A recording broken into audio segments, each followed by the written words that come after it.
how did you get that footage of Diddy? I figure most journalists would not disclose their sources. If Sean Combs watches this, what do you think he's going to feel? Like, wow, this is amazing. I think he's going to say this is the best documentary I've seen in a long time. My favorite villain? I kind of like Diddy. There are no misconceptions about me. We ain't baby all close. Nah, you stupid. But yo, look, Puff is Nah. You working with Pac? Puff for 30 years. You saw Big before he passed? Yeah. Bro, so you're close. And Jack, what were you saying? In the documentary, there was insinuations of, that Diddy possibly had something to do with both Tupac and Biggie. And, Who's telling the story, right? You can skew People very close to the situation. but you can create any narrative. Woke up, I look at the computer say, Floyd said, T.I. Nelly fuck 50. I'm like, what did he say for? Nelly f*** your first baby mama, Melissa, then took your fiance. Say fuck that. People would think it would be unethical, especially if you've been accused of such things, to be the person blowing the whistle on other people being accused of such things. 50 don't give up. Okay? He don't give up. He posted the Netflix thing. He said number 1 in 36 countries and 11 others still going up. Okay? Now, here it is. 50 is now posted a picture, and an edited picture of that. A picture that someone drew of Jay-Z. 50 Cent's Diddy docuseries didn't simply premiere. It made an immediate impact on the streaming world, climbing the charts and surprising even the industry's biggest names. Audiences tuned in out of curiosity and controversy, but were met with focused, deliberate storytelling that felt more like revealing hidden truths than delivering entertainment. As the initial excitement began to settle, new rumors started gaining momentum. Reports of a possible second season have been circulating, the alleged connections to Jay-Z creating quiet anticipation throughout the culture. If those claims prove accurate, the next chapter wouldn't just continue the narrative. It could bring long-forgotten stories back into public view. And Jay-Z may not be the only name involved, as speculation also suggests that several influential figures could find themselves under renewed scrutiny, all connected through power, rivalry, or unresolved history, making the silence surrounding the situation feel increasingly significant. I think, just to kind of like roll off of what 50 was saying, I did not believe that I did not believe that it was going to be this crazy, but he's been the biggest champion of it. And so I think the goal was, the original conversation that 50 and I had in sitting down and talking about it, in the wake of Cassie filing her lawsuit, which is when we kind of had our first conversation, right then, was understanding that there were a lot of rumors in the industry. There was a lot of talk about, some of this bad behavior. I think Cassie's lawsuit, the level of detail that, getting underneath the hood and seeing the level of detail that she brought forward was really a lot to digest. And I think that both 50 and I were really interested in the nuances of tackling a story like this, like kind of understanding, where does the role of victim, begin and end versus like being a perpetrator, and kind of understanding cycles of violence and these kind of reoccurring patterns, and just seeing how complex the story was, and that no one was really treating it like that. Everyone was just very focused on salacious headlines and like with no context, and so I think for us, we wanted to put that care into the story.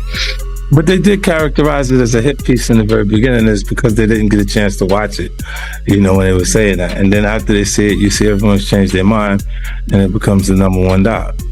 But also, someone calling it a hit piece was a statement from Diddy's team. So, I mean, what's your response to Diddy's team? Of course, they're going to probably have an opinion. And then, what's your opinion on people that just say that you're petty? Are you petty? I accept that. I'll take that. I'll wear that. I'm fine. I have antics that I've become comfortable with on social media because of the usage of social media. That's just that. You know what I mean? But when they look at, they'll say, me deciding to go on ABC is petty. The morning show is the biggest show. These people, they came. It's a great opportunity to be on that actual platform, but they looked at it further and said it's airing in prison, so this would be why I would like to do that. And it didn't come across as a reason not to.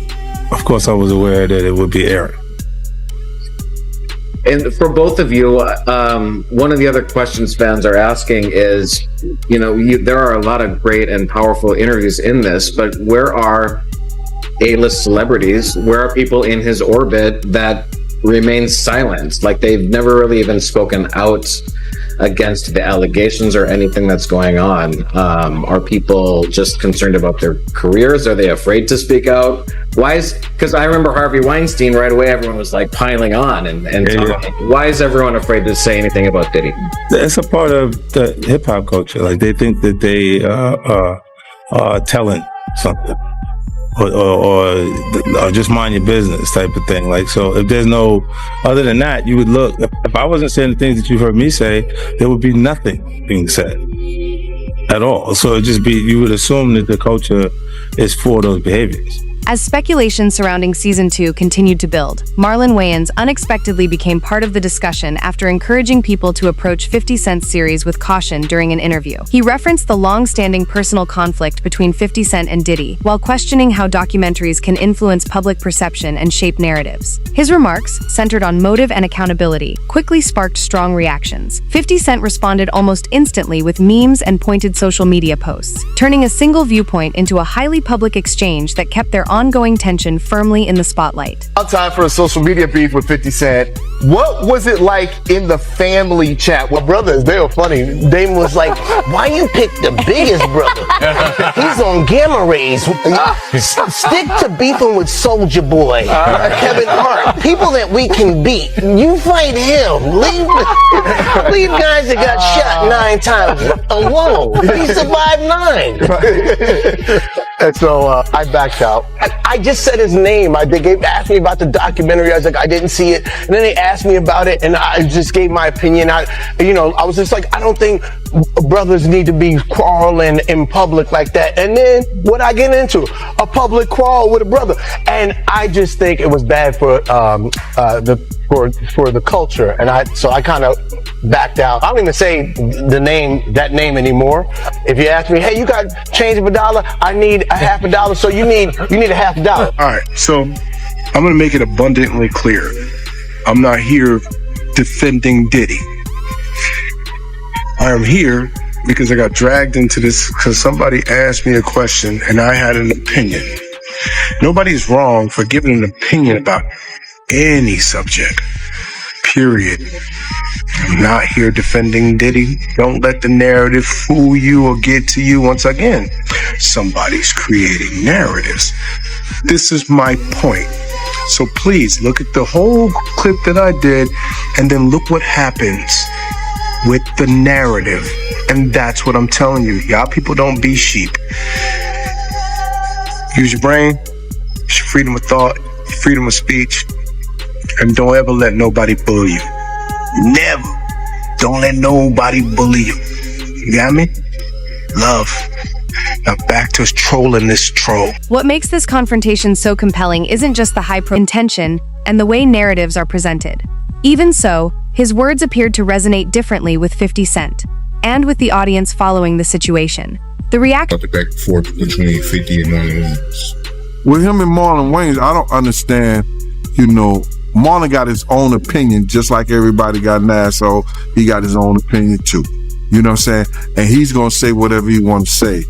But, when you know somebody is going to war or don't like somebody or somebody got a beef with somebody, unless you want to be a part of that beef or take a part of that, why you going to get involved in it? You understand? Keep your opinion to yourself. If you know those two people got a beef and you got a voice out here. Marlon got a voice because he comes from that family that has done a crazy, comedy shows and things for our community as far as being the elites of the comedy world and then of the movie world. And he comes from that family, bro. So, you putting his voice and saying that, 50 is doing something wrong and stuff like that. People can't tell people what to do and how to do with their lives and with their time and everything like that. And if he's going against Puff and he's putting stuff out there, that's his business. That's him and Puff's business. You understand? Like, people try to say I'm doing something wrong. That's me and Puff's business. You understand?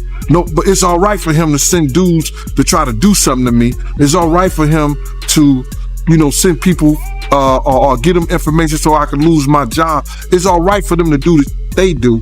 You understand? But when they see somebody like me or doing it back or saying something, I gotta be some broke this, I gotta be some jealous this, I gotta be some hating ass and stuff like that. No, this is war. You understand? I might not have the ammunition he have. I might not have the people that he have. So for Marlon Wayans to go at 50 like that, both of them got money. You know what I'm saying? Both of them got, their own peace of mind. You know what I'm saying? But for Marlon to put out a clip that is an AI generated clip against 50, that's something whole different, bro. That's something whole, and I see that's happening right now. They got a clip of me holding a picture of Diddy, and I think it's 50 or somebody in the bed together. You understand? I ain't never had that picture right there. You know what I'm saying? I ain't never seen that. That's a lie. But they're allowing that like that to come on the internet. You know what I'm saying? They're allowing people, to cut and paste and put stuff out there and make people seem like, they are some kind of paranoid, some homosexual ass whatever. And I know you can't say that on a thing, but that's what it is, bro. And I just hate that they are allowed and they can't be sued for doing stuff like that, man. And that's what, if you're gonna do anything, you should be able to sue somebody to be doing stuff like that.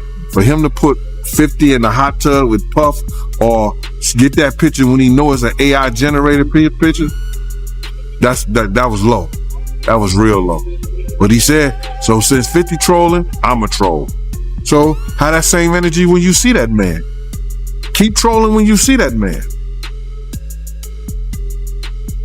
And that's what I gotta say about that one. My whole thing about it is, bro, people going around saying, but Diddy's in jail. And him being in jail don't bring back none of the people that died, not only on his watch, on his making. It don't bring back Big. You know what I'm saying? I heard one journalist talk about Suge Knight is the one who, Big and set Big up and everything like that. So let me ask you something. Suge Knight was working in accordance with Puff to get Big out of California. He was working with Puff to keep Big from going to London. Suge Knight was working with Puff to do that? I don't think so. I heard Puff tell Kirk Burrows on that Thursday, yo, Big ain't going nowhere. You could go by yourself, but Big ain't going nowhere. You know what? When you look at things and they see things, you know that facts will change your feeling. Next in the conversation is Jay-Z, a name that feels less unexpected and more anticipated. If there was anyone many expected to be mentioned after Diddy, especially with 50 Cent's growing momentum, it was Jay-Z. Their careers have followed similar paths through decades in the music industry, shaped by collaborations, quiet rivalry, and lingering tensions that have never completely disappeared. Now, with Sean Combs, nothing has been confirmed, but the combination of the timing and the continued silence is exactly what has fueled ongoing discussion and curiosity. Point of view, was they really friends of them? How close was Diddy and Jay-Z? They was close enough that they wasn't playing basketball, they wasn't playing baseball, they wasn't playing football, and they wasn't playing hockey or soccer for Diddy to come on stage, pat him on his ass, and then make the statement to people in the world that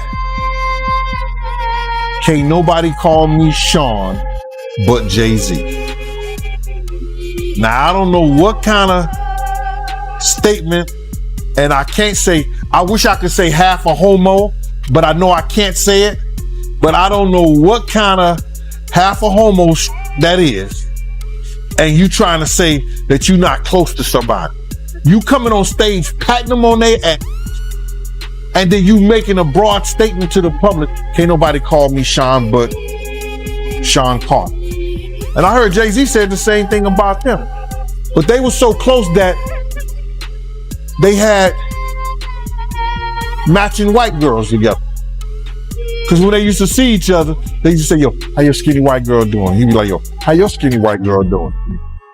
So, I guess that's a certain type of close. 50 Cent has only intensified the speculation through subtle yet deliberate activity on Instagram, including a post featuring Jay-Z that many fans immediately interpreted as intentional. The reaction was immediate, with comments pouring in predicting the arrival of the so-called Jay-Z files, and many suggesting that a dedicated season or special could be on the way. Instead of dismissing the rumors, 50 quietly kept the conversation alive by liking comments that supported the theory, sending online speculation into overdrive.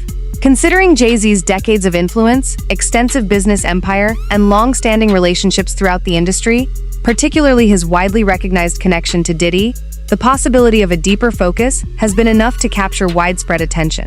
Jay-Z's continued silence has done little to slow the discussion. If anything, it has only fueled further speculation, with many online observers treating his involvement in the next chapter as less of an uncertainty and more as something they believe could happen in time.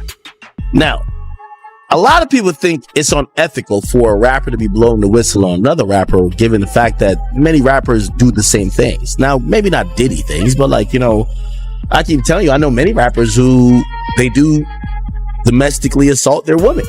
They have put their hands on their woman. They have beat their woman before. They have a domestic case.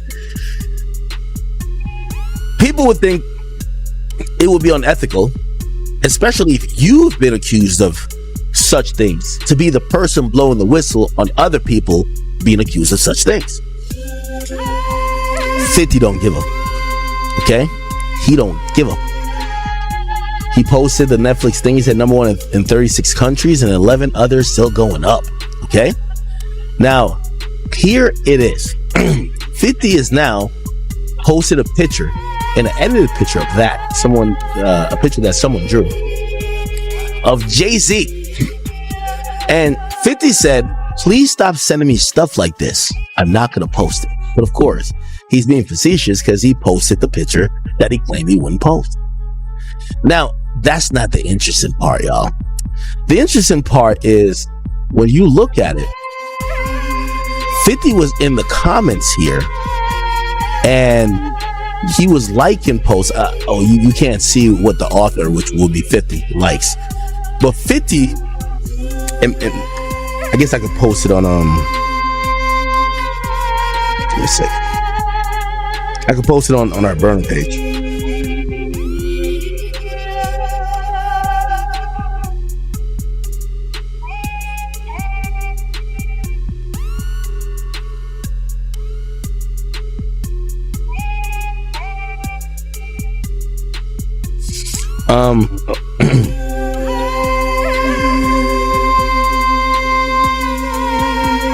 Wait, what? Wait. Give me 1 second, y'all. Give me 1 second. Every time I open my phone, I see like a million things. Anyway, because I don't want to slow the stream now. 50 is liking these comments, and these comments are saying, yo, do the documentary on Jay-Z next, right? Oh, actually, people posted on Twitter. So they're actually saying, and they're encouraging, and 50's liking it.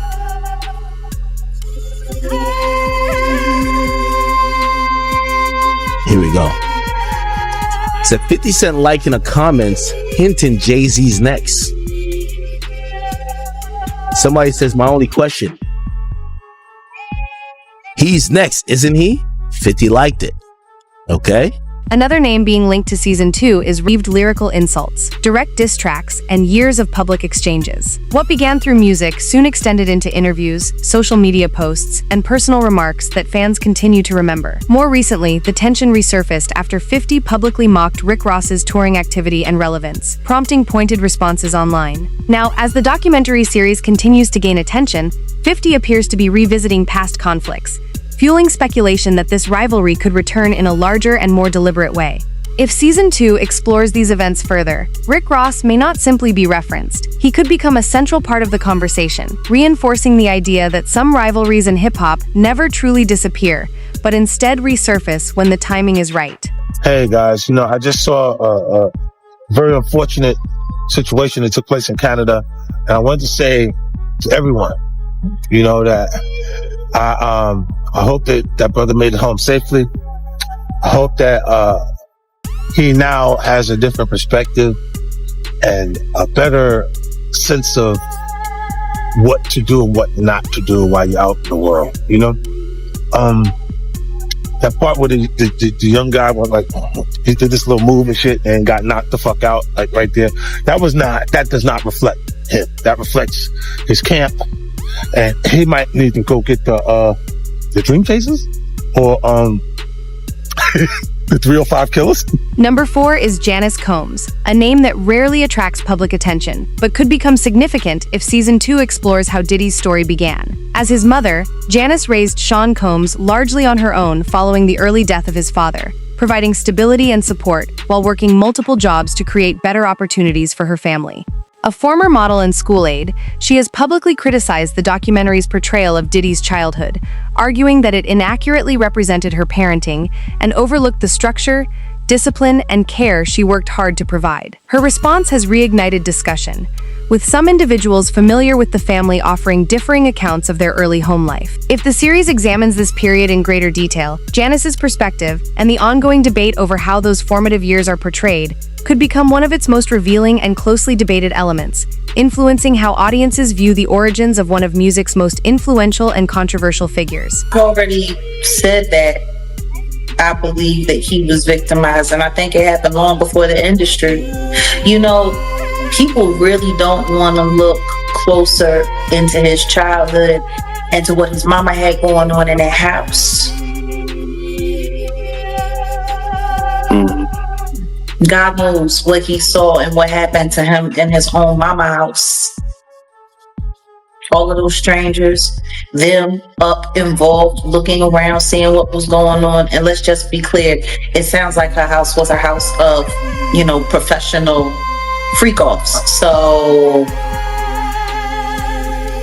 who knows what he saw or what could have happened to him while she was busy entertaining people and pouring and getting tips, as she would say, for her after-hour life. Oh yeah. He was. I'm gonna say he was surprised to hear that. School bus driver. No, was he surprised or was he like, "Zippy, you talking too much"? Because that's what it looked like to me. It looked like you talking a little bit too much. They don't need to know about that. While she was sitting there, because I was a bus driver and I was this, and I worked at the after hours. And I would pour them drinks and they would give me big tips. She didn't say it just like that. Big tips. Big tip and spending cheese. In Sean's own words, in Diddy's own words, he had said he had a sigh of relief learning that he was the son of a hustler or a gangster. Like he wanted that status. He wanted to say that he was a sigh of relief is a wild thing to say, that your daddy was a gangster or a hustler. That's what you heard that he was. Well, I mean, like Tim said, they had a bunch of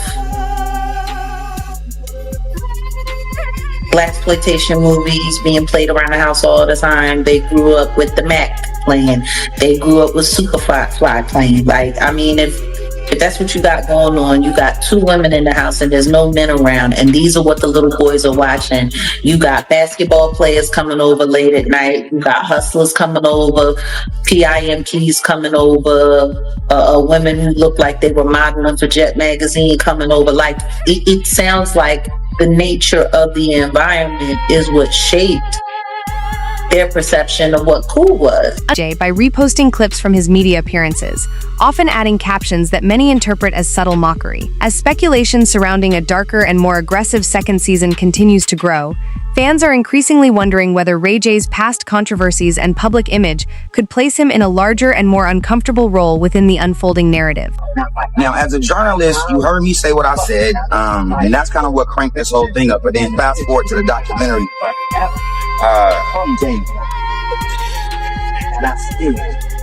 Saying that they was getting their ass taken, bro. Say that multiple times. You worried about me cheating? What partying? You owe you some money? I mean, you know. Yo, what the is going on in this world, bro? You said I woke up with females in the bed. Then I woke up and Diddy was in the bed. What was Diddy doing in the bed, bro? Ooh, man, I went and took a and my coming out way more runnier. I'm feeling sore around the rear end area. Okay, I got you. So I know what happened. I've been taken, and now I'm still here partying, acting like nothing's ever happened. Another figure attracting attention and connection with Season 2 is Stevie J, and this story is less about past rivalries and more about loyalty during a time of intense scrutiny. As a longtime Bad Boy producer and trusted insider, Stevie J publicly expressed his commitment to standing by Diddy throughout the fallout surrounding Sean Combs' The Reckoning. His remarks quickly sparked widespread discussion, not only because of what he said, but because of the strength with which he said it. For many observers, his comments felt less like a simple show of support and more like a firm public position. As expected, 50 Cent capitalized on the moment, using Stevie J's statements as material for pointed commentary and viral social media posts. With speculation surrounding the documentary continuing to grow darker and more intense, Stevie J's steadfast loyalty has increasingly placed him at the center of the conversation, prompting questions about how far loyalty can extend when public pressure continues to mount. Curtis, what's good, man? You and your feelings about Daphne? Is she with gang them? Or is it that you sucking little Rod dick? However it go, I want you to fade. All that. Since it's entertainment, let me beat the shit out of you on TV or something. Don't duck that. I'm calling you out. What you want to do, Curtis? Curtis! I'm stuck to myself. Fine with it. That's all you gotta do. It's ready. That's all I gotta do. Think somebody want to fight me? My shit